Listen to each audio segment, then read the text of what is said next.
میں نے گورکن بابا سے پوچھا، بابا جی گناہگاروں کی قبروں کا بھی کچھ احوال بتائیے۔ بابا جی افسردہ لہجے میں بولے، اب آدمی کی قبر تیار کرتے ہوئے بہت مشقت کرنا پڑتی ہے۔ قبر کی مٹی سخت ہوتی ہے تو کہیں پتھر قبر کی تیاری میں رکاوٹ بن جاتے ہیں۔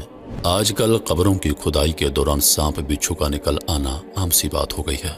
کئی قبروں کی کھدائی کرتے ہوئے عجیب سی وحشت اور گھبراہٹ طاری ہو جاتی ہے، چونکہ قبر کی کھدائی ننگے پاؤں کی جاتی ہے۔ کئی قبروں کی کھدائی میں میرے پیر جلنے شروع ہو گئے تھے۔ میں نے اپنی زندگی میں قبر کی تیاری کے دوران قبر سے دھواں بھی نکلتے دیکھا اور آگ کے شعلے بھی۔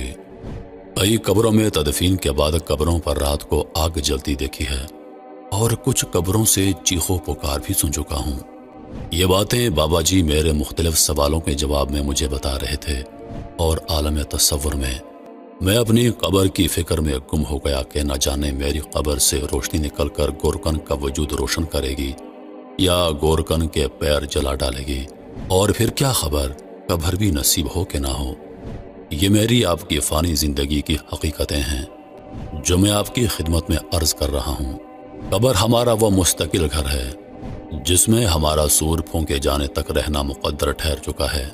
کبھی کبھی اپنے دلوں کو موہ لینے والے عارضی گھروں کو کچھ دیر کے لیے فراموش کر کے قبرستان میں جہاں میں اور آپ اپنی مستقل رہائش اختیار کرنے والے ہیں، وہاں جا کر ان کے موکینوں کی رہائش گاہوں کو بھی دیکھ کر آیا کریں، تاکہ اپنی رہائش گاہ کے پلاٹ کا بھی اندازہ ہو، اور اس میں اپنی رہائش کے لیے خیالوں اور تصور میں تانے بانے بھی بنتے رہا کریں۔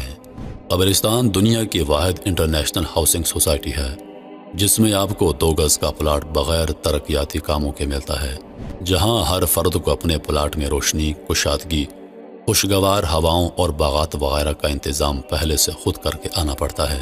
لہٰذا کیا ہی اچھا ہو کہ جب میں اور آپ اپنے مستقل گھروں کو جائیں تو سارے انتظامات پہلے سے مکمل ہوں، اور کمی ہو تو صرف میری اور آپ کی آمد کی۔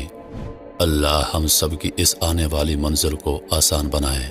لفظ موت کا تصور کتنا خطرناک ہے، خود کو قبر میں محسوس کرنے پر رونگٹے کھڑے ہو جاتے ہیں۔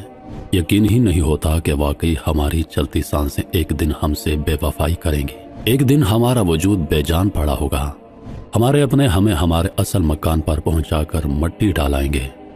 پھر وقت گزرتا جائے گا، ہمارے اپنے جو ہمارے بغیر ایک پل بھی مشکل سے گزارتے تھے وہ اپنی زندگی میں مگن ہو جائیں گے، اور جب جب ہمارا ذکر ہوگا تو کہا جائے گا اللہ کی امانت تھے، واپس لے لیا، اس کا وقت آ گیا تھا، اللہ کو جو منظور، اور ہم ماضی بن کر ایک دن بھلا دیے جائیں گے۔